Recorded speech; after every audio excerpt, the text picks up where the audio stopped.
Samadhi seems to be like a good thing to connect with existence. But the way you were talking about with the yoga and everything makes it seem like a bad thing. How is it? It is not bad thing, ma. See, when I say that body falls into samadhi, it is not like a disease. It was such a joy and ecstasy.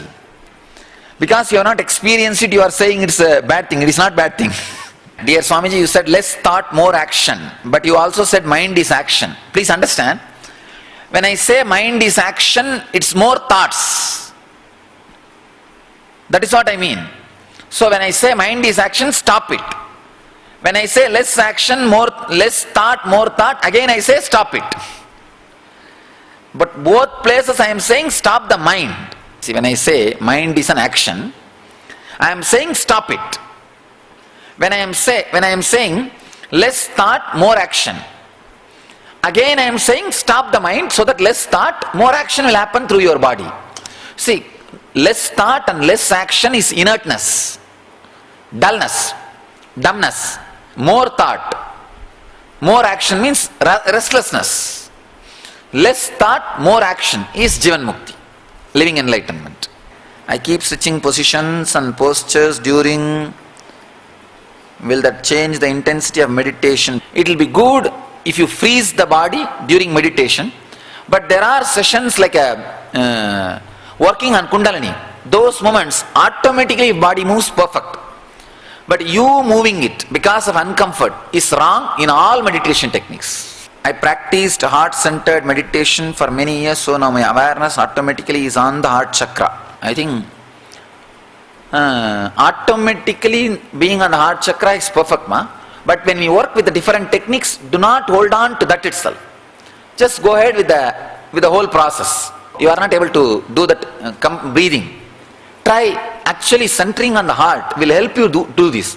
Because both are from Zen. See, heart centering and this being physical, both are from Zen tradition. It will only complement each other. Start. What's the difference between Neti and Kudarka? Negating logic. See, in Neti, you will not have hatred towards what you reject. For example, this is not Atman. This is not consciousness. This is not soul.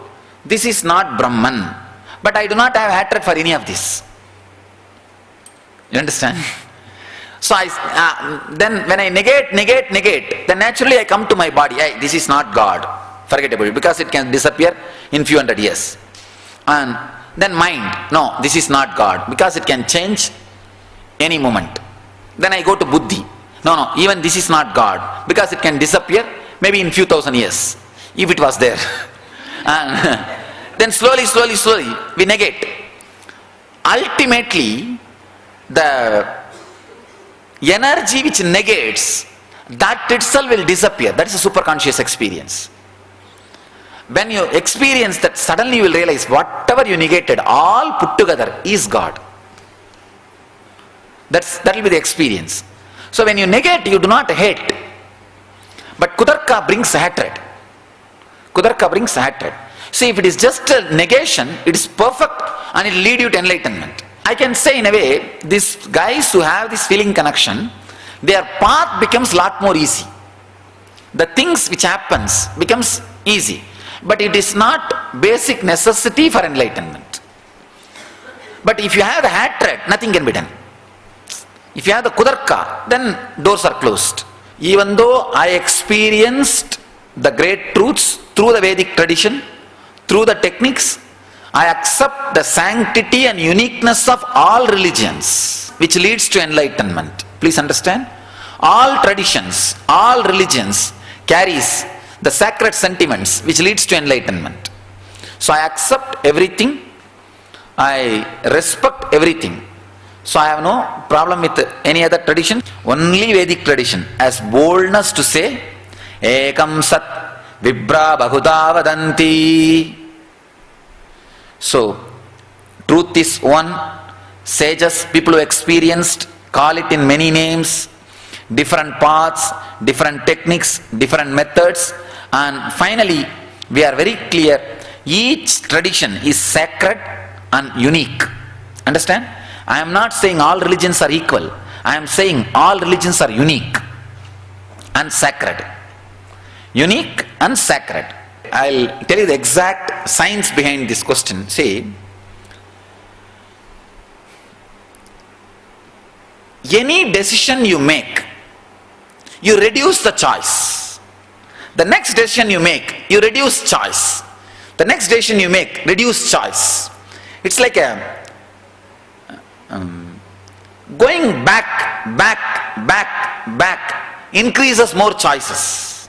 See, for example, whether to be a male or female, and the moment you decide, you reduced many choices. Whether to be in India or USA, the moment you made the choice, you reduced other many choices. See, before you took birth, you had billions and billions and billions of possibility. You think, oh God, it will be a drama.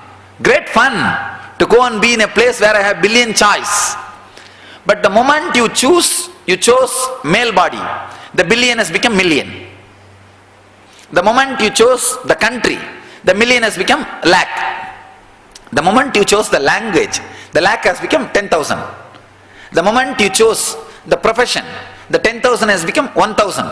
The moment you chose the wife or husband, the 1,000 has become 1.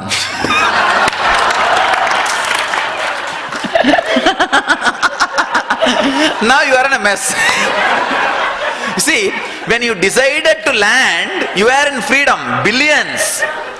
When you are landed, you are caught with one wife or one husband. So now you are saying, why did I land up in this mess? Why did I end up in this big drama? What happened? Where did I land? Why did I do? You see, when you decided to land, you did not have this problem. Choices makes the bondage. All of you understand? Choices make the bondage. So getting back, this getting back is what I call unclutching. So when you get back, the more choices, you just live in ecstasy. Understand? If you understand this one click, you will feel liberated this moment. This one click. It's a choice which brings choicelessness. All your choicelessness is because of your choices. The choices which you made leads you to the choicelessness. So if you are stuck without choices, be very clear, you chose it. You chose it. You did the choice. You have chosen it. See, if you are being aware of the mistakes you did, create too much of suffering in you. So at least let us forget about the mistake which we did. Constantly being aware of the mistakes you made, too much of torture. So you feel, let's keep everything aside. You are in a constant state of turiya. Even when you talk with us, how is that different from samadhi? That is samadhi, that is turiya. The turiya is the samadhi state. With that, if the body is able to move, that is a sahaja samadhi. Without coming down from that state, the body is able to move. The muscles have prepared, evolved to that level. It can just balance and move without bringing that consciousness down to the down level. I was asking yesterday when I was supposed to drop thoughts, I did not have thoughts almost 90% of the time. Why? All other times I usually have lot of thoughts. See, the lot of thoughts are there because you are not aware. Even the little awareness I want to drop as reduce those thoughts. Means you are almost on the verge. If you can retain this awareness and break it even the 10%, remaining 10%, you can just live, carry on.